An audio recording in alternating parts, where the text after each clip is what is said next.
Halo guys, apa kabar? Balik lagi di IFM Channel, kanal yang konsisten membahas informasi dan fakta menarik seputar dunia militer dan kepolisian. Di konten kita kali ini, kita akan mengulas sejarah unik tentang 3 sosok jenderal yang berhasil menjadi orang nomor 1 di struktur kemiliteran Indonesia. Mereka semua berasal dari Matra Angkatan Darat, namun sukses mencetak sejarah dengan melompat langsung menjadi Panglima TNI. Pada masa itu sebutannya Panglima ABRI, tanpa pernah menjabat sebagai Kepala Staf Angkatan Darat atau Kasad terlebih dahulu. Mungkin kalau di era sekarang Sobat IFN berpikir, bukannya kalau menjadi Panglima TNI itu harus jadi Kepala Staf Angkatan dulu ya? Ya, itu memang pola umum. Tapi di era Orde Baru ada 3 tokoh legendaris yang berhasil mematahkan pakem tersebut melalui keputusan yang tak jarang dianggap kontroversial. Sebelum kita masuk lebih dalam, ada fakta sejarah penting yang perlu kalian ingat dan diketahui bagi yang belum tahu. Di era Orde Baru, jabatan tertinggi komando militer kita dikenal dengan sebutan Pangab atau Panglima Angkatan Bersenjata Republik Indonesia. Istilah ini mencakup kepemimpinan atas 4 matra, yaitu Matra Angkatan Darat, Angkatan Laut, dan juga Angkatan Udara, termasuk Polri yang saat itu masih berada di bawah payung ABRI. Namun Panglima TNI yang kita kenal sekarang baru resmi digunakan kembali pada era reformasi seiring dipisahnya peran TNI dan Polri. Jadi, ketiga tokoh yang kita bahas ini adalah para pangab legendaris yang memegang tongkat komando tertinggi di masanya dengan jalur karir yang tidak biasa. Siapa saja mereka? Mengapa mereka begitu spesial di mata Presiden Soeharto hingga jalur Kasad pun dilewati? Tonton video ini sampai habis. Dan bagi kalian yang belum subscribe, jangan lupa dan jangan ragu untuk klik tombol subscribe-nya sekarang juga ya, serta nyalakan lonceng notifikasinya agar kalian tidak ketinggalan konten-konten menarik dari kami. Yuk kita mulai pembahasannya. Berbicara soal kejutan menjadi Panglima ABRI pada masa itu, tak ada yang lebih mengguncang panggung militer zaman Orde Baru selain pengangkatan Jenderal TNI Andi Muhammad Yusuf Amir atau yang lebih dikenal dengan sebutan Jenderal M. Yusuf. Bayangkan, saat itu Yusuf sudah berpuasa dari seragam tentara selama 14 tahun. Terakhir kali ia memegang tongkat komando lapangan menjadi Panglima Kodam 14 Hasanuddin di Makassar pada tahun 1965. Setelah itu, ia lebih banyak berkutat di meja birokrasi sebagai Menteri Perindustrian. Banyak yang mengira karir militernya sudah selesai dan ia akan pensiun sebagai pejabat sipil.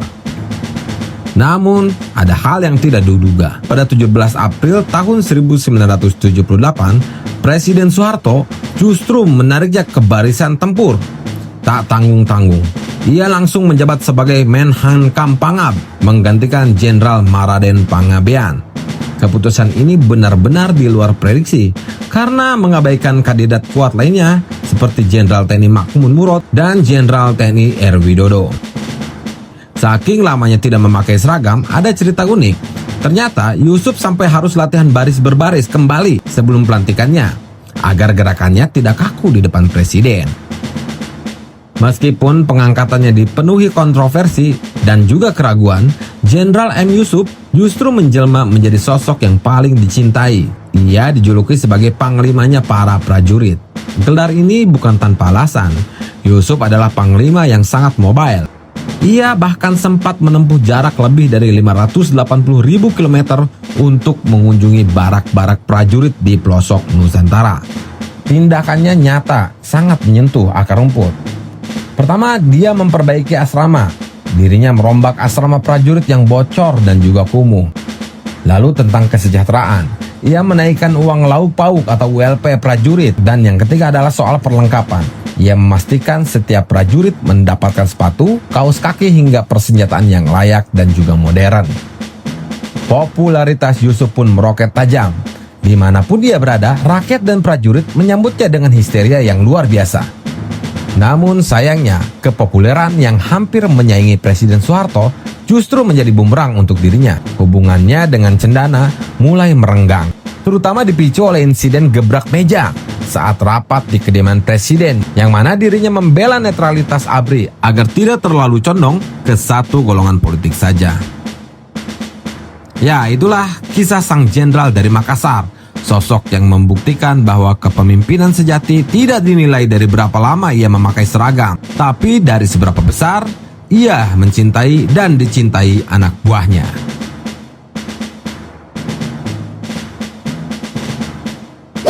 Jika Jenderal M. Yusuf adalah sosok yang hangat dan dicintai prajurit, maka penggantinya adalah kutub sebaliknya.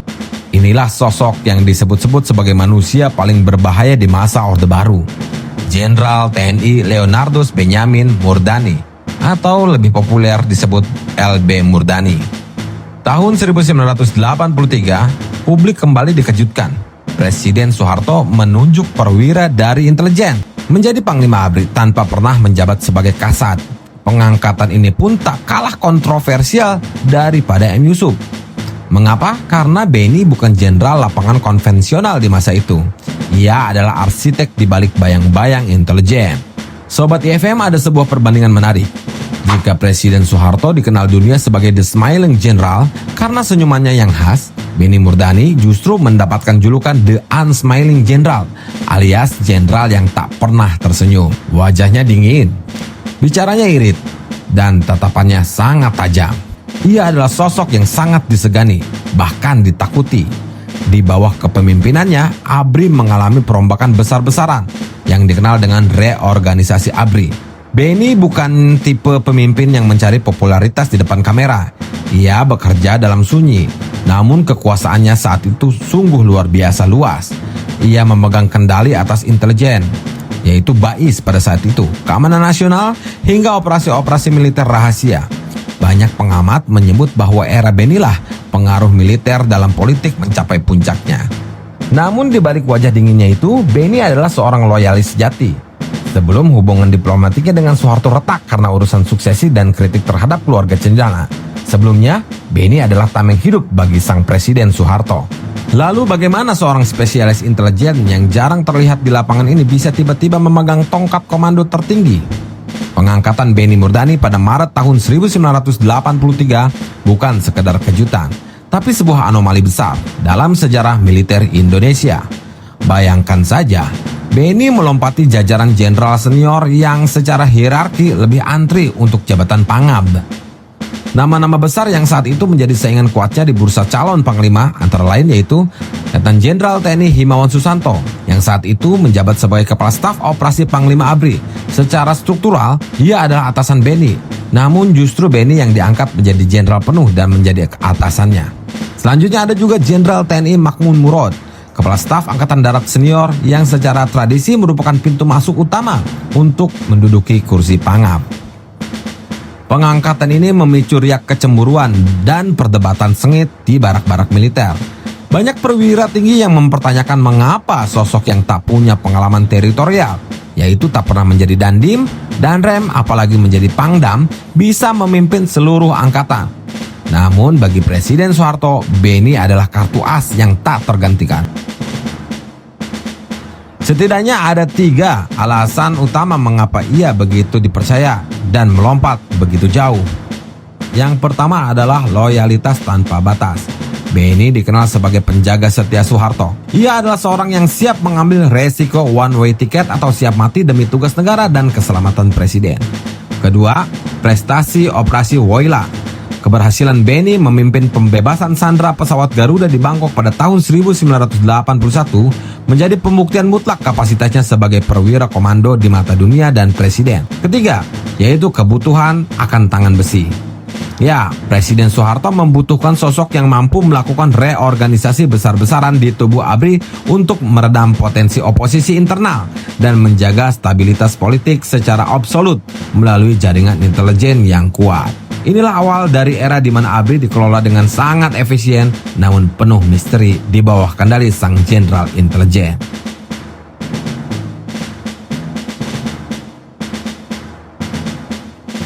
Oke, terakhir. Bagaimana dengan bagian ini? Ya, terakhir sampai kita pada kisah yang paling dramatis dalam sejarah pergantian Pangab di era Orde Baru.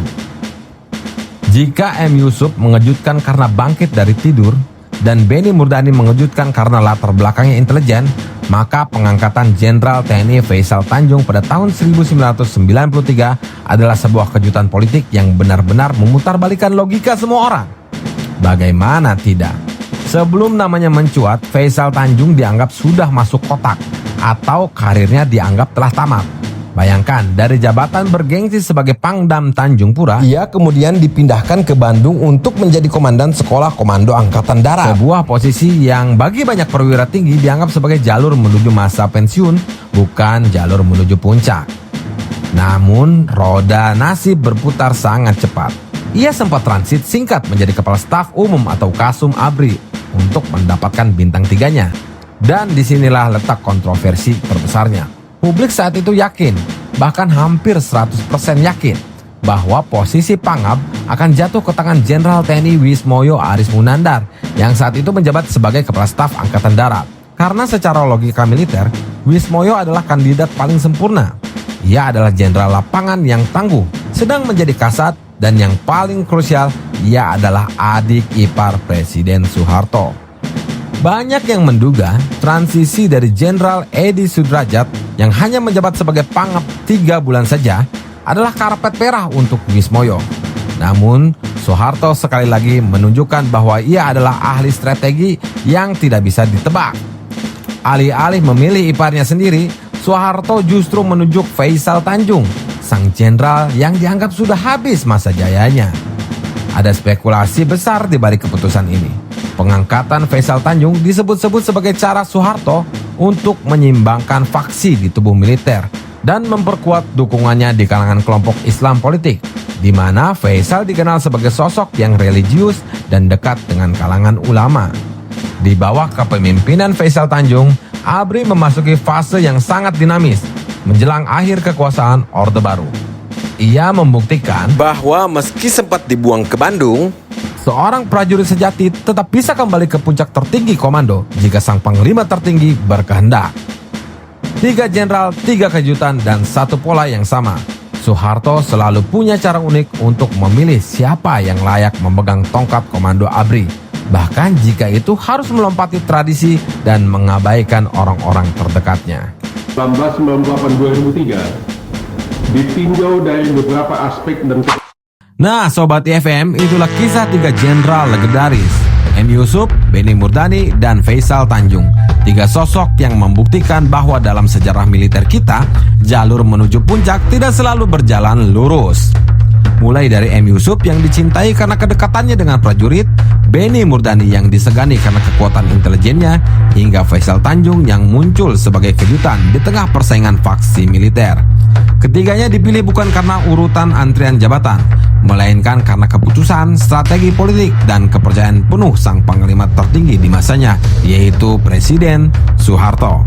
Meskipun pengangkatan mereka sempat memicu kontroversi dan di luar prediksi banyak pihak, sejarah mencatat bahwa masing-masing dari mereka meninggalkan warisan dan warna tersendiri bagi perjalanan ABRI hingga menjadi TNI yang kita kenal sekarang. Bagaimana menurut kalian? Dari ketiga sosok tadi, siapa yang menurut kalian kepemimpinannya paling fenomenal? Atau kalian punya cerita unik lain tentang para jenderal ini? Tulis pendapat kalian di kolom komentar di bawah ya. Terima kasih sudah menonton video ini sampai habis. Dan jangan lupa like kalau kalian suka, share ke teman-teman pecinta sejarah militer lainnya, dan pastikan kalian sudah subscribe agar tetap update dengan informasi fakta menarik lainnya dari kami. Sampai jumpa di konten IFM Channel berikutnya. Tetap bangga dengan sejarah bangsa Indonesia dan Bravo TNI Prima.